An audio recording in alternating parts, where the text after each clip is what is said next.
Perkenalkan, nama saya Muhammad Hasan.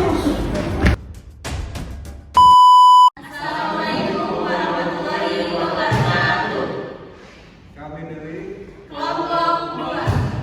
Kami di sini ingin membahas mengenai manajer dan lingkungan eksternal organisasi. Manajer adalah seseorang yang bertanggung jawab untuk mengarahkan usaha yang bertujuan membantu organisasi dalam mencapai sasarannya, seperti mengorganisasikan, merencanakan, memimpin, dan mengendalikan sumber daya manusia untuk mencapai hasil yang diinginkannya. Nah, untuk lingkungan eksternal organisasi adalah faktor-faktor yang berada di luar organisasi tetapi berpotensi mempengaruhi organisasi tersebut. Selanjutnya ada faktor-faktor lingkungan yang mempengaruhi keputusan manajer. Yang pertama ada faktor lingkungan eksternal, di mana lingkungan eksternal ini terdiri atas unsur-unsur di luar organisasi yang sebagian besar tidak dapat dikendalikan oleh pengaruh dalam pembuatan keputusan oleh manajer.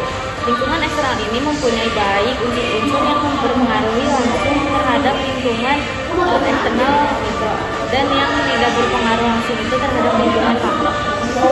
Lingkungan eksternal mikro ini yang pertama ada pesaing, di mana lingkungan pesaing perusahaan ini tercermin dari sebuah tipe, jumlah, dan norma-norma perilaku organisasi-organisasi pesaing. Dengan pemahaman akan lingkungan pesaing yang dihadapinya, organisasi tidak dapat mengetahui posisi pesaingnya sehingga lebih mampu mengoptimalkan operasi-operasinya. Standar atau customer, strategi kebijaksanaan dan taktik pemasaran perusahaan sangat bergantung pada kondisi pasar dan pelanggan. Biasanya, manajer pemasaran menganalisis pelanggan dan potensi serta kondisi pasar dan mengatur kegiatan-kegiatan pemasaran berdasarkan analisis pelanggan ini juga berguna untuk mengantisipasi perubahan perilaku pasar atau pelanggan dan mengarahkan pengalokasian sumber dayanya sesuai kebutuhan dan keinginan pelanggan. Dalam situasi persaingan yang ketat, melalui pemuasan kebutuhan dan keinginan pelanggan, perusahaan akan dapat berkembang dan mendapatkan keuntungan. Kemudian ada pasar tenaga kerja. Organisasi memerlukan sejumlah karyawan dengan bermacam-macam keterampilan, kesanggupan, dan pengalaman, sehingga organisasi perlu menggunakan banyak saluran untuk menarik dan mempertahankan karyawan tersebut. Mempertahankan karyawan dan mempunyai karyawan yang cakap merupakan kebutuhan pemuasan bagi perusahaan yang sukses.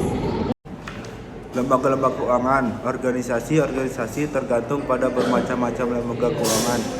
Kebutuhan akan dana dari lembaga-lembaga keuangan tersebut dalam jangka pendek untuk membelajari operasi-operasinya atau jangka panjang untuk membangun fasilitas baru dan membeli peralatan baru. Perusahaan perlu menjalin hubungan kerja yang baik dengan lembaga-lembaga keuangan dengan memahami prosedur-prosedur perbankan, mampu membuat transaksi yang berharga, mempunyai pembukuan yang lengkap dan jaminan yang diperlukan. Penyedia atau pemasok, setiap organisasi sangat bergantung pada sumber daya sumbernya untuk memenuhi kebutuhan bahan baku atau mentah, bahan pembantu, pelayan, energi, dan peralatan yang digunakan untuk memproduksi. Keluaran organisasi biasanya berhubungan dengan para penyedia melalui agen-agen atau manajer pembeliannya.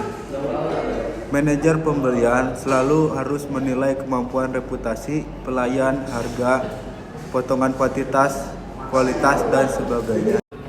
Perwakilan pemerintah. Hubungan organisasi dengan perwakilan pemerintah semakin berkembang kompleks.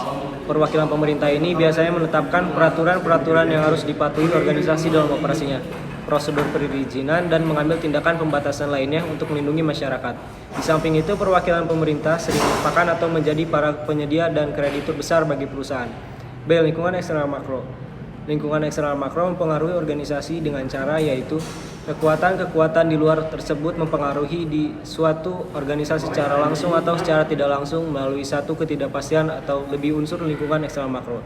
Tidak yakin lingkungan makro menciptakan iklim, misal teknologi tinggi, keadaan perekonomian cerah atau lesu, dan perubahan organisasi di mana organisasi ada dan harus memberikan tanggapan. Lingkungan eksternal makro terdiri dari faktor teknologi, ekonomi politik, sosial, dan dimensi internasional sebagai kekuatan yang berada di luar jangkauan perusahaan, dan biasanya terlepas dari situasi operasional perusahaan dengan organisasi jarang memiliki kekuatan untuk memberikan pengaruh balik yang berarti. Selanjutnya ada perkembangan teknologi.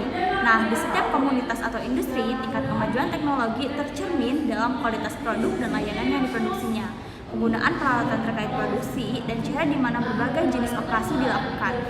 Jadi, inti di sini itu perkembangan teknologi yang umumnya inovatif mempengaruhi bisnis dan lingkungan operasi mereka. Tanggung jawab sosial manajer. Tanggung jawab sosial berarti bahwa manajemen mempertimbangkan dampak sosial dan ekonomi di dalam perbuatan keputusan. Tanggung jawab sosial perusahaan ini merupakan salah satu tugas yang harus dilakukan oleh para manajer organisasi perusahaan karena aspek ini merupakan syarat utama bagi keberhasilannya perusahaan terutama untuk jangka panjang. Dengan demikian, manajer sekarang dituntut untuk mengimplementasikan etika berusaha terutama dalam hubungannya dengan langganan, karyawan, para penyedia kreditur, pemegang saham, pemerintah, dan masyarakat pada umumnya. Bagaimanapun juga, etika para manajer akan sangat mempengaruhi keputusan-keputusan dari kegiatan-kegiatan organisasi.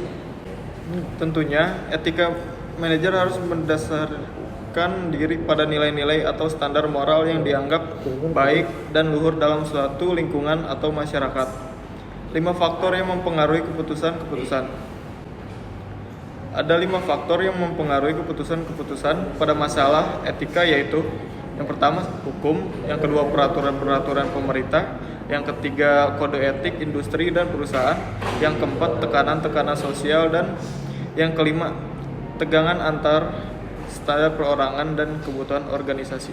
Sekian dari kelompok kami. Jika ada kekurangan dalam pembuatan video, mohon dimaklumi. Kami menerima kritik dan saran kalian semua. Terima kasih. Wassalamualaikum warahmatullahi wabarakatuh.